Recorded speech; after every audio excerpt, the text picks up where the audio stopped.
This is exciting. Chapter 10, we are going to find out now what's going to happen now that they've found the coins and the treasure. Like, are they going to return it? Are they going to get a reward? What is going to happen? Is Derek going to get in big trouble? What happened to his leg or his foot? Is he okay?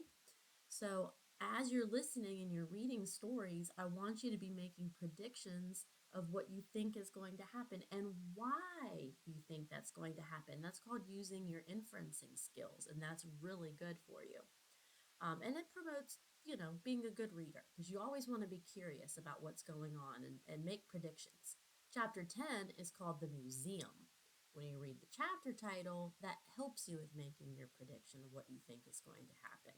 So when I read The Museum for chapter 10, I think we're going to somehow get the museum involved with the coins that they just found. Because remember, they were originally stolen from the museum.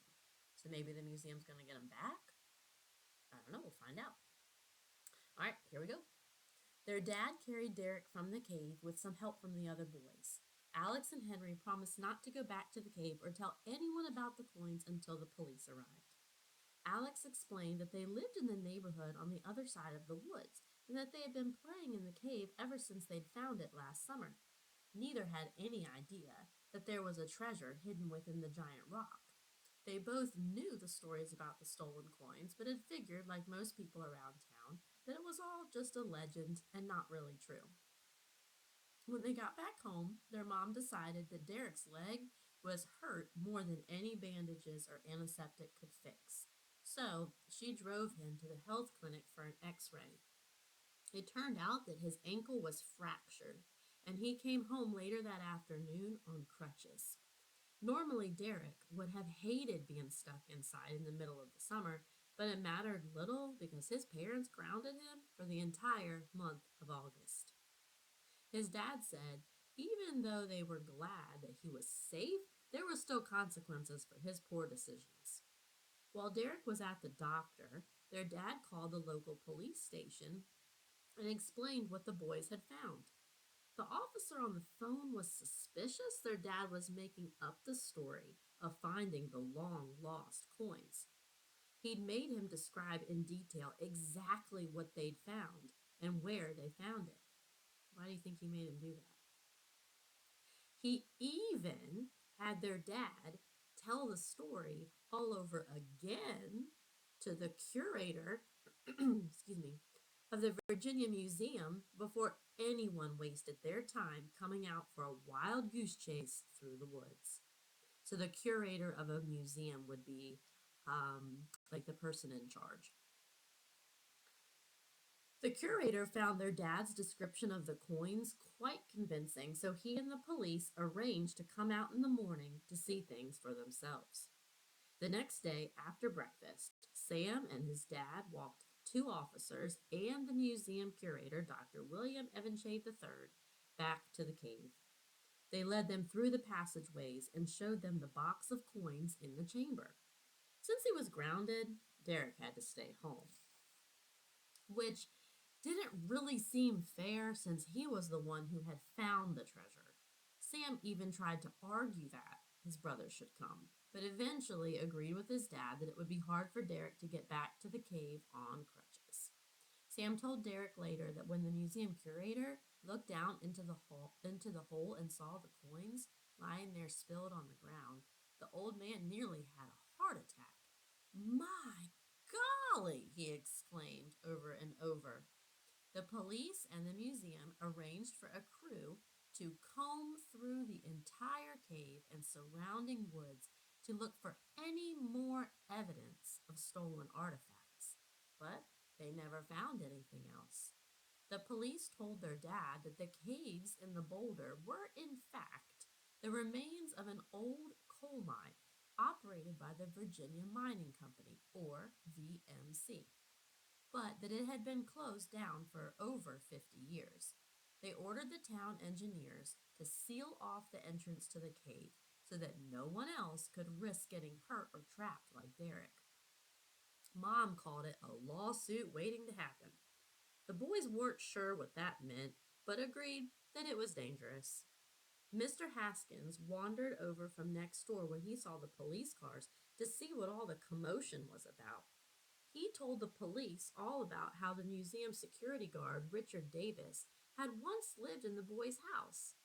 I always suspected that he was the culprit, declared Mr. Haskins. He had those beady eyes and he stole my mail. Probably stole the coins, too. He was a little shifty, I always said.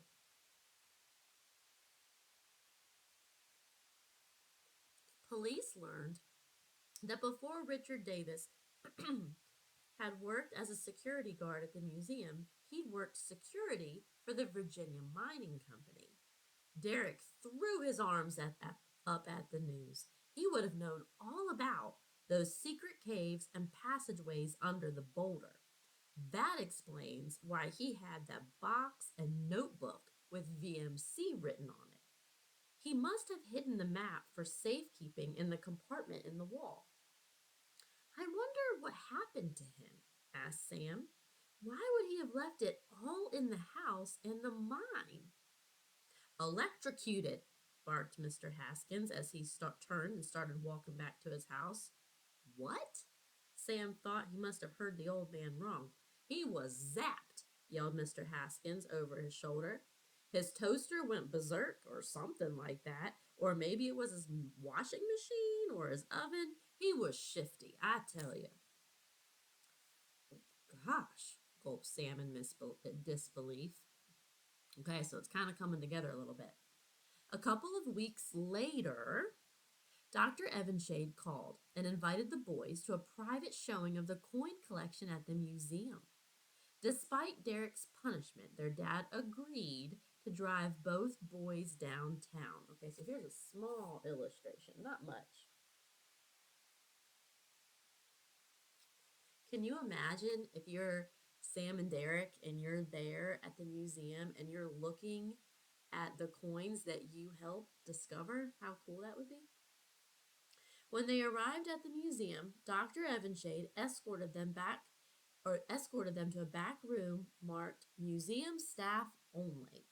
And they saw a wide metal table where the coins were being inspected and cataloged. So they have to go through every single thing and make documentation of all of it. Derek brought along the old box and the notebook that he'd found in the secret compartment.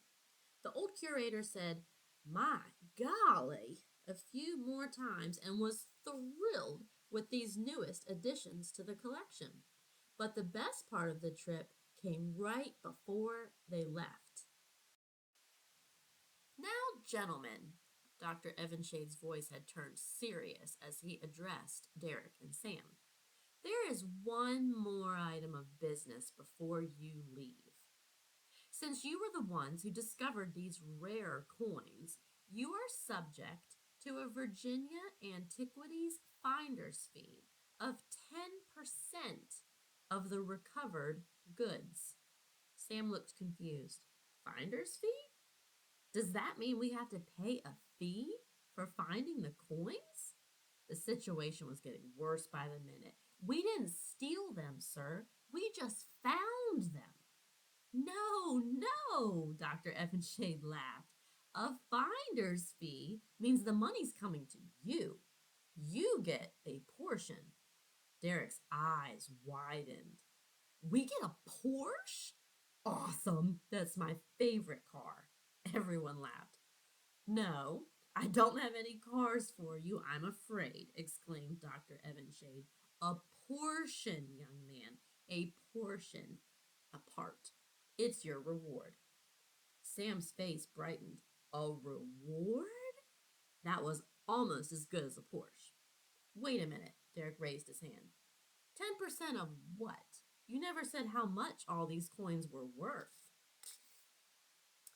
"Well, there were over 500 coins in that metal container that you discovered.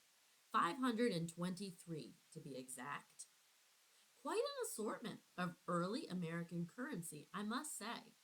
Back in 1953, it was quite a tragedy when those coins were stolen. In fact, my father, Dr. William Evanshade Jr., was the museum curator at the time, and as a boy, I heard all about the robbery. There were quite a few rare Morgan silver dollars, shield nickels, 3-cent nickels, seated Liberty dimes and quarters, and most impressively, nearly 2 dozen uncirculated, which means they never went out, 1877 Indian head cents, which, as I think you already know, are extremely rare. Overall, I valued the collection at just over, ready? $100,000. $100,000?